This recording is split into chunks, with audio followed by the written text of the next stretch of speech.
All right, so AOC went on a podcast called Pod Save America and endorsed Joe Biden for 2024. Man, it really feels like a lot of respect for progressives has just come to an end just this past week. I mean, TYT, doubling, tripling, quadrupling down on transphobic rhetoric. Has me sizing them up as less than progressive than I previously thought. And now AOC, about a year ahead of schedule, endorses Joe Biden on the most establishment liberal podcast in the country. Man,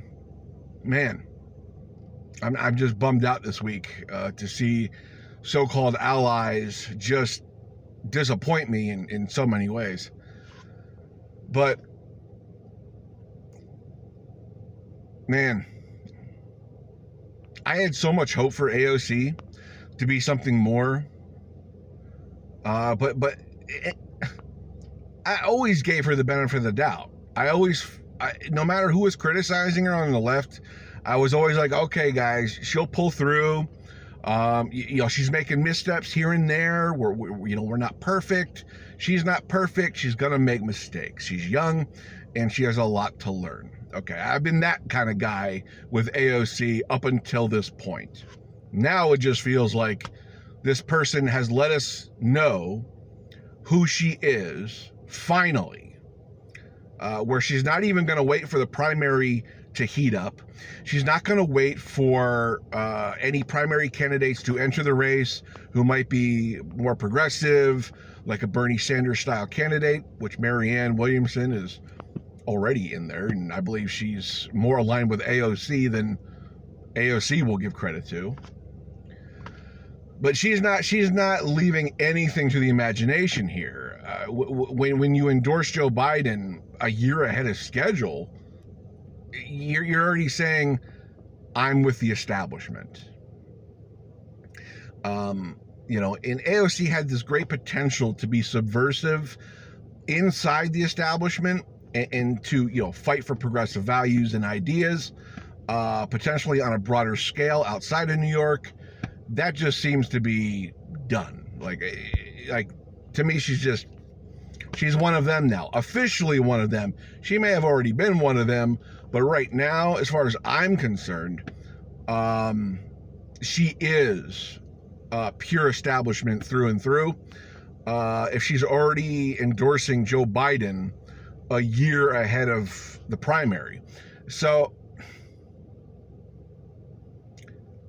I'm just trying to process so much disappointment this past week coming from the so-called progressive left.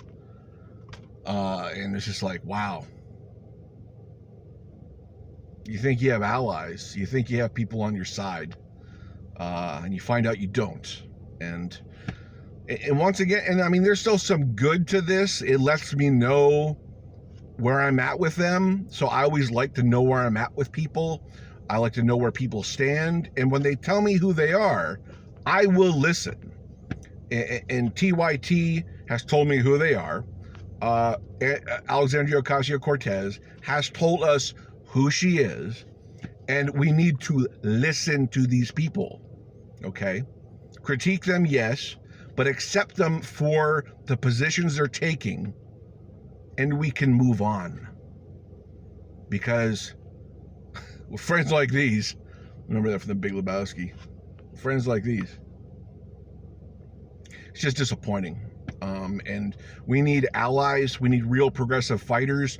We need people who are not going to give up on their principles because the establishment says this, or right-wingers are saying that, or we got to do political points here and all that crap. No.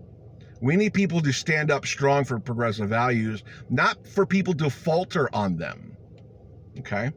And when you capitulate ground to the fascist right on trans issues, you're not a progressive ally anymore. You have removed yourself from that territory yourself. Okay? And when you endorse the establishment, when you don't even have to, You're telling us who you are. And I'm listening. I am listening to my so-called allies tell me who they are in real time. And you should too.